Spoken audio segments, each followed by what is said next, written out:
This is CyberWise Tech. Don't forget to like, share, and subscribe. Welcome to this explainer. Look, today we're unpacking a high-stakes reality that pretty much every modern smart factory is facing right now. We're going to dive into the incredibly fragile intersection between enterprise IT and operational technology, or OT.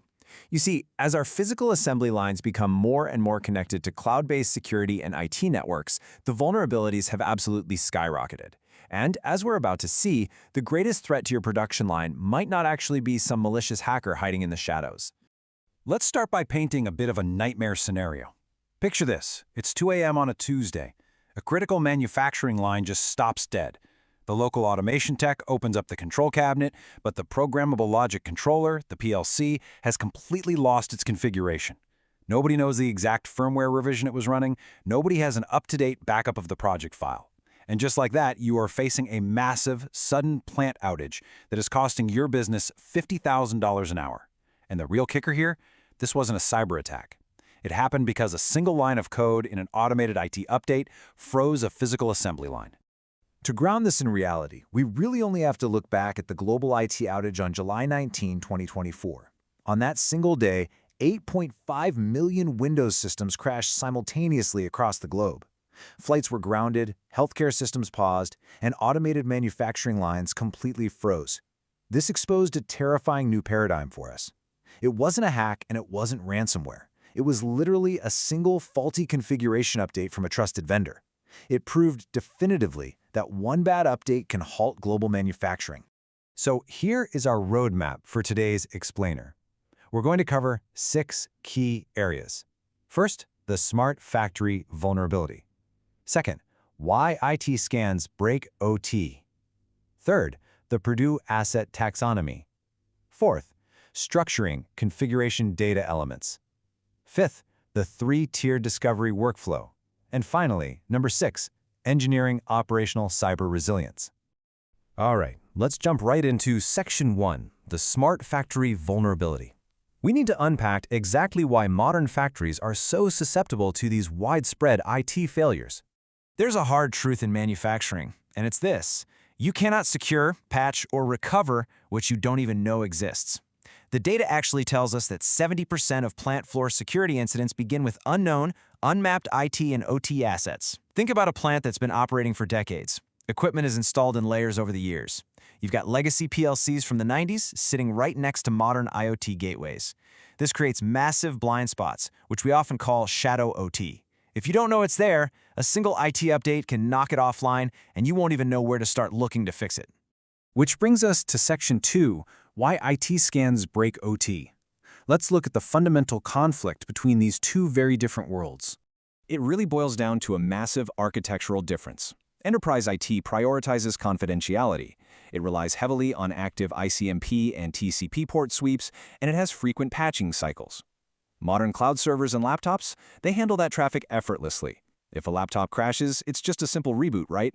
But operational technology prioritizes availability and safety above all else. Legacy PLCs and serial to Ethernet gateways operate on very low bandwidth network stacks, and they have life cycles of 15+ years. So, when standard IT vulnerability scanners probe these OT devices, those aggressive packet bursts can easily trigger buffer overflows. This drops critical control frames, trips safety relays, and boom, you have a multi-million-dollar line stoppage.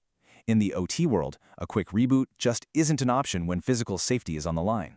And this brings us back to the mechanics of that global outage we talked about earlier. Security software often requires what's called Ring 0, or kernel-level access.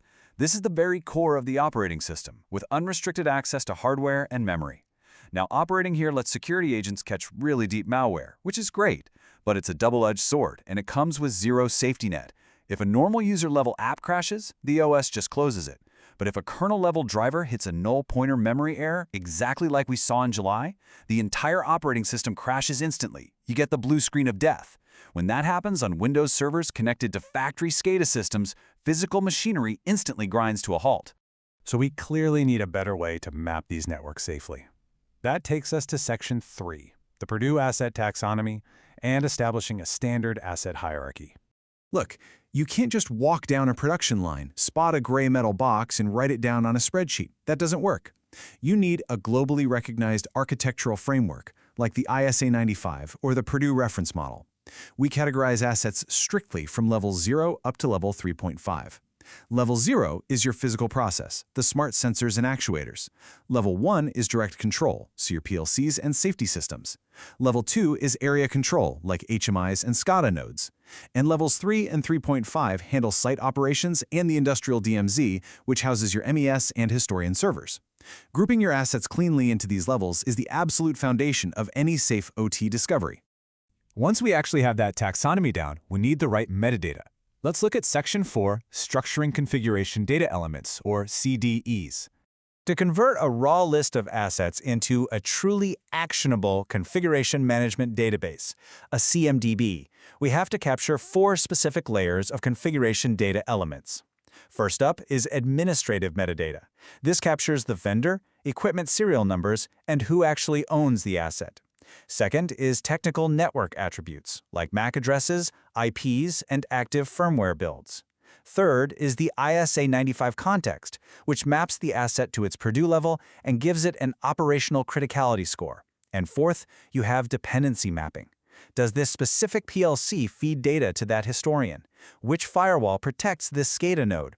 Capturing these 4 layers transforms a static, basically useless list into a fully reconciled database. So at 2 a.m. on a Tuesday, you know exactly what firewall protects what SCADA node. But how on earth do we actually gather all this data without risking a plant shutdown? That is Section 5, the 3-tier discovery workflow for non-disruptive mapping. Listen, you do not want to run blind ping sweeps on a factory floor, ever. Instead, we execute discovery in 3 very safe tiers. Step 1 is 100% non-disruptive, passive deep packet inspection. We mirror traffic via span ports or physical taps to automatically decode MACs, IPs, and active protocols without injecting a single packet into the network. Step 2 is safe, active protocol querying. We only do this during scheduled maintenance windows, and we use native industrial protocol commands to uncover silent devices and backplane configurations. Finally, step 3 is the physical panel walkdown. You literally have to open the cabinets to visually verify unmanaged switches and serial assets that just don't have IP addresses.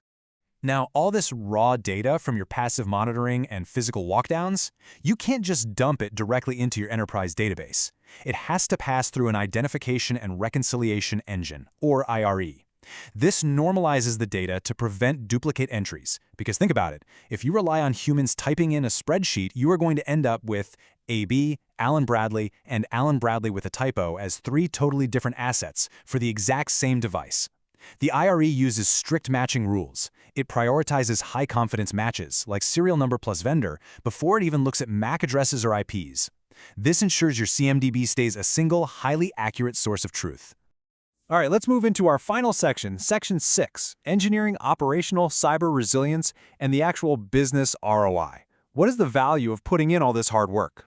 If a C-suite executive asks you why we need to do this when the plant has run just fine for 30 years, here are the ROI metrics you give them. First, a precise CMDB drives massive MTTR reduction. When a line stops, having the exact model, firmware, and backup file location can cut mean time to repair from a crippling 12 hours down to just 45 minutes. That's huge. It also allows for instant 0-day CVE vulnerability isolation. You can just query the database and instantly find affected devices instead of spending weeks doing manual floor checks. It prevents unplanned outages because you can see dependency mappings before an IT change is made. And finally, it tracks CapEx hardware obsolescence, letting you proactively budget for end-of-life replacements years in advance. Tying this all back to that massive software update failure we discussed at the very beginning, engineering true resilience requires strict IT leadership governance over your vendors. You absolutely must implement phased deployment rings. Never, ever allow automatic global updates on mission-critical manufacturing infrastructure. You want to mandate a canary deployment schedule. Test bench first, then non-critical IT, and finally staged OT environments rolled out over 7 to 14 days. You also need out-of-band serial management so your engineers can remediate a blue screen remotely. And crucially, enforce strict network isolation. An IT failure should never immediately lock up physical shop floor PLCs. This actually aligns perfectly with ISO 27001 Annex A15, which dictates strict security controls and supplier relationships. As our smart factories become more and more connected, the line between IT security and physical production is dissolving completely. Which brings us to a final provocative thought for you. Is kernel-level access actually worth the risk for security agents? As we've clearly seen, unrestricted ring-zero access on critical industrial systems can literally stop the world. Executives really need to carefully audit their vendor agreements. Is it time for operating systems and security platforms to move toward user mode, zero-trust architectures? It's a question every single manufacturing leader needs to be asking themselves today. Thank you so much for joining me for this explainer. I really hope this provided a clear roadmap for securing your smart factory infrastructure.